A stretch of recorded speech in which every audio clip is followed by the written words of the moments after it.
Segador de almas. Era el verano de 2016. Unos amigos y yo estábamos de vacaciones en el norte de España, en Portela de Souto, un pueblito gallego perdido entre la niebla de los montes y el murmullo de los castaños. Habíamos salido a hacer senderismo esa tarde y la noche cayó sobre nosotros más rápido de lo que esperábamos. La niebla se espesó como si el bosque quisiera tragarnos, y la única luz que nos guiaba eran las linternas del móvil, parpadeantes por la batería baja. Caminamos sin rumbo claro, hasta que a lo lejos vimos el tenue resplandor de unas luces. Nos acercamos entre dudas, con la esperanza de que fuera un refugio o alguna casa habitada. Era una construcción de madera oscura, antigua, con las ventanas empañadas desde dentro. Al tocar la puerta, un crujido del otro lado nos puso en tensión, pero enseguida apareció un anciano alto y enjuto, de mirada profunda y temblor en las manos. Se presentó como Anso Abraldez. Nos ofreció cobijo, pan y agua. La hospitalidad en mitad del bosque nos pareció un milagro. Entramos agradecidos. El interior estaba tenuemente iluminado por una lámpara de aceite y olía a madera seca, polvo viejo y algo más, algo metálico, como óxido. Nos acomodamos frente a la chimenea apagada, innecesaria en esta época del año, pero cuya presencia imponente ofrecía una extraña sensación de abrigo. Tras presentarnos y contarle qué hacíamos por esos lares, le pregunté si conocía alguna historia singular del lugar. Algo para entretenernos, le dije, a medias en broma. El señor Anso tardó en responder. Se quedó mirando al fuego apagado, como si viera en él cosas que los demás no podíamos ver. Finalmente afirmó con la cabeza, se acomodó lentamente en una silla de madera junto a nosotros y comenzó a hablar con una voz áspera y pausada. Lo que nos contó fue la historia más terrorífica y siniestra que yo hubiera escuchado nunca. Cada día, antes del amanecer, comenzó el señor Anso. Me adentro en el bosque en busca de las trampas de conejo que colocó la tarde anterior. Pero aquel día en concreto no recordaba cómo había llegado hasta allí. No recordaba haber salido de casa y caminado hasta el bosque. Pero allí estaba, en medio de un sendero embarrado por las lluvias que se me antojaba desconocido. Lo vi a lo lejos, en un claro al final del camino, en lo oscuro del fango abatido. No supe de dónde había salido ni cómo había llegado hasta allí. Solo sabía que su silueta inmóvil parecía llevarme hasta él. Me acerqué sin apenas respirar, con el miedo encajado en la garganta. Una niebla densa oscurecía el sendero. Su presencia muda me guiaba sin remedio hacia él. Las ramas retorcidas de los árboles arañaban mis brazos desnudos mientras avanzaba. El barro atrapaba mis piernas. Pareciera como si barro y árboles intentaran detenerme. Pero algo que no puedo describir me arrastraba hacia él. Me obligaba a seguir avanzando. En el claro, entre la bruma, se alzaba solemne una criatura alta, de brazos delgados, más que brazos parecían ramas retorcidas, y unas alas negras que desplegó por un momento tapando la poca luz que la luna daba. Su silueta temblaba, cubierta de lodo, su postura era desafiante, pero su expresión era pura ira. Un grito salvaje emergió de su garganta, estremeciéndome hasta los huesos. Lágrimas blancas surcaban su rostro, no de tristeza, sino de furia contenida. Su piel estaba rasgada, laceraciones profundas surcaban sus brazos y torso, como si algo hubiera intentado despedazarlo sin éxito. La carne abierta palpitaba con un dolor latente, rezumando un líquido oscuro y espeso que se mezclaba con el fango. Había intentado cubrir las heridas con jirones de su propia piel, arrancada y dispuesta sobre las grietas como parches grotescos. Algunas estaban atadas con hilos, improvisados vendajes de desesperación, mientras que otras supuraban bajo costras abiertas. Cada respiración suya parecía un esfuerzo titánico, como si el mismo aire lacerara su interior. Sus manos, crispadas y cubiertas de surcos cicatrizados, temblaban lentamente, aferrándose a sí mismo, intentando sostenerse en su propia miseria sin permitir que nada más lo tocara. Yo estaba aterrado, no quería estar allí.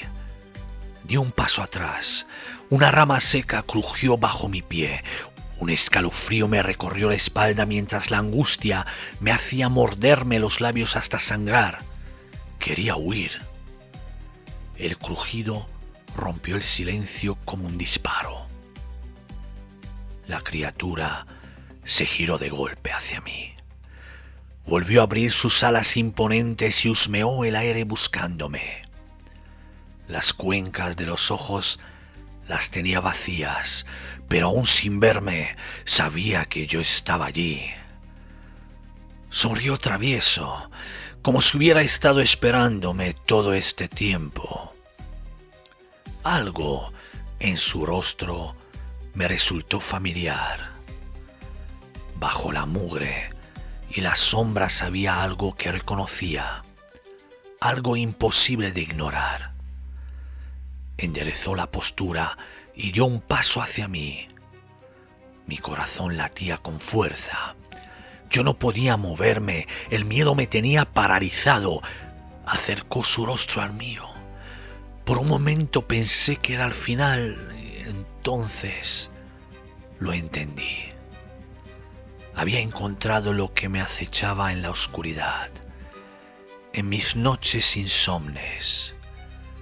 Pero el reconocimiento no trajo alivio, sino una punzada de horror, porque no era un reflejo común, no era un simple eco de una imagen en un lago, no, era algo vivo, algo que respiraba y ardía con el fuego de un tormento ancestral. Las cuencas vacías de sus ojos eran las sombras de todas las pesadillas, las noches de insomnio devoradas por la ansiedad, los gritos que nunca escaparon de su garganta. La culpa, arrastrándose como un parásito por su piel, la rabia acumulada, el miedo, todo lo que había sido negado. Retrocedí un paso, pero el lodo me aferró con más fuerza aún. Me hundía, como si la tierra misma quisiera devorarme. La criatura dio un paso más. Su sonrisa se ensanchó, no con burla, sino con comprensión. No era un enemigo, no, era la sombra que había sido abandonada, la que había callado con palabras vacías, con máscaras hechas de rutina y falsas sonrisas, la que había sufrido en silencio y gritado en un abismo donde nadie escuchaba. Y sin embargo, seguía allí. Con los ojos desorbitados, extendí la mano temblorosa. Dudé. La criatura hizo lo mismo. Nuestras yemas se rozaron y al instante un torrente de memoria se desbordó en el aire. Cada lágrima derramada, cada aliento contenido, cada cicatriz, cada vida sesgada. El fango tembló bajo nuestros pies. La niebla se agitó, como si el mundo entero contuviera el aliento. Y en un instante de claridad, supe que no podía seguir huyendo. No más. Cerré los ojos e inspiré profundamente. Aquel monstruo, lleno de cicatrices, también lo hizo. El peso del miedo se disolvió, la piel vibró con una nueva fuerza. Un alarido desgarró la noche, pero esta vez no era de terror, era de liberación. Cuando abrí los ojos, la criatura ya no estaba. Solo quedaba el viento, el eco del fango resbalando sobre la tierra, la huella de algo que, por fin, había despertado. Los pájaros, mudos hasta entonces, comenzaron a cantar, y la noche, por primera vez, estaba en calma. El señor Anso se levantó de la silla, nos dio las buenas noches y se fue a su habitación. Quedamos perplejos con la historia. Nos acomodamos en el suelo y poco a poco nos quedamos dormidos.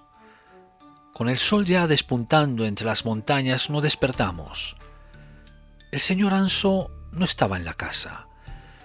Supuse que había ido al bosque a mirar sus trampas. Con la luz del día la casa no parecía tan acogedora. Había trampas de conejos oxidadas colgadas en las paredes, cubiertas de telarañas.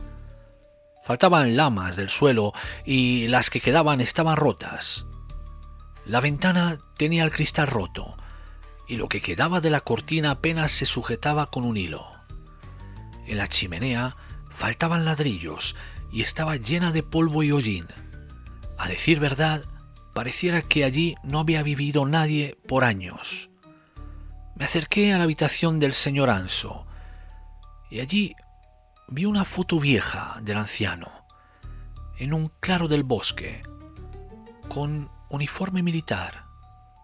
Sostenía un revólver, apuntando a la cabeza a 3 mujeres desnudas, de entre 20 y 40 años, que estaban alineadas junto a una fosa común. Sus cuerpos mostraban signos de violencia, moretones, arañazos, la piel marcada por el abuso y el desprecio. A pesar de todo, mantenían una última dignidad en sus miradas perdidas, abrazadas entre sí, como buscando consuelo en el umbral de la muerte.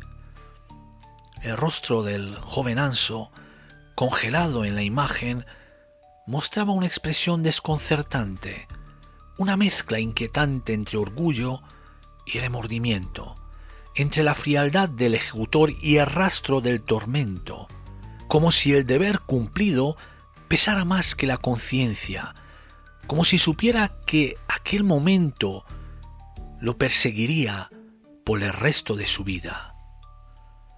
Bajo la foto, en un papel mugriento, había unas palabras escritas casi borradas por el paso del tiempo. Soy Anso Abraldez, general de brigada de las tropas del Este, conocido entre mis paisanos como el segador de almas. He cometido atrocidades durante la guerra de la que no estoy orgulloso y que, con el tiempo, han atormentado mi ser. En las noches ya no consigo dormir, no puedo acallar las voces que me atormentan, por lo que he decidido terminar con ellas y con mi vida hoy.